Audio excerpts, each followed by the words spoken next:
Some of our McNamee relations are buried in the Erney churchyard. For many years Erney was completely neglected and overgrown with nettles and bushes and elderflowers and things. And I remember as a kid coming down there and playing and trying to find some gravestones with the name of McNamee on it. And then when I was at university in 1968 or 9 or whatever, it was the 200th anniversary of the death of Padre O'Donnell, the poet, and the whole place was cleaned up and a sign was put down, McDonald's Lonen, and the whole place was generally smartened up. And then when I went back a few years later, it had all fallen into neglect again. But it was pleasing to see today that everything was lovely and tidy and the views around were gorgeous.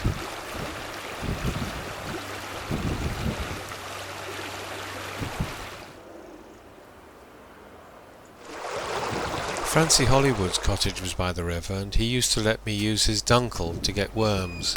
I'd take an old fork there and turn over the manure, and within a few moments I'd have a pile of worms, which I then take off to the river and go fishing to catch the trout.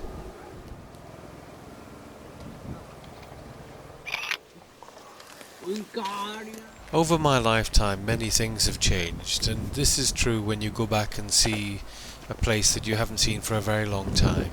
But one of the things that hadn't changed at all was the lonen. It still had the same characteristics, the same stone surface, the same banks and ditches and plants growing there. We, all of us who went to the woods and stayed there on holidays, have strong memories of the lonen. Since there was no transport, one spent a lot of times walking up it and walking down it in order to fetch the milk or the bread, or go shopping or go to mass or whatever it was. The lonen had to be negotiated to get anywhere.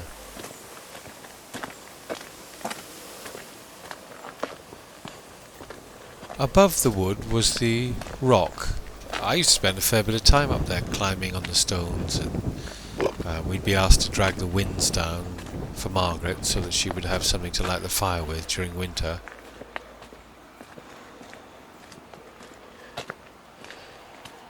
And here's the entrance to the wood. The gate itself was built by my grandfather, who was a blacksmith by profession, and I remember the day this gate went up. I was there helping. We built a stone pillar on the left-hand side there, made out of stones and mortar, and when it was ready hinges were set in the side of it, and the gate was hung. Big day, that.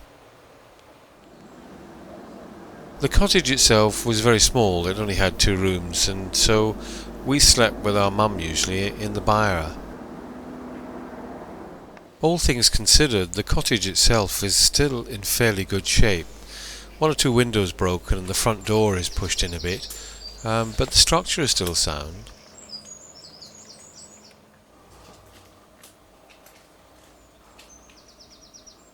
The bedroom was very simple, with a bed for my grandfather and for my Auntie Margaret.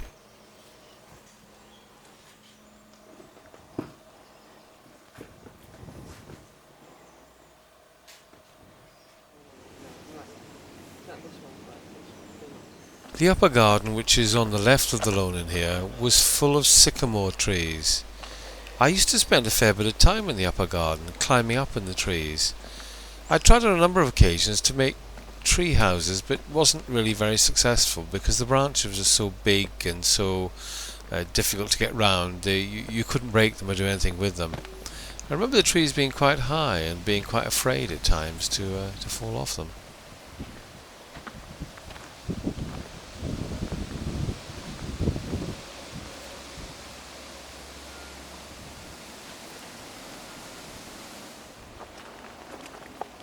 There always seemed to be a dog at the wood, and its name always seemed to be Toby. I remember this clearly, and every day my grandfather would take the dog for a walk, and he'd walk this little stretch of the lonen just above the upper garden, up as far as the old ruined cottage up there on the right of the lonen, and then walk back again. I remember the dog getting enormously excited when my grandfather was putting his coat on and getting his stick ready. The dog would be running round in circles and jumping up and down.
At this corner we often took a shortcut up through the field beyond here up to Voices.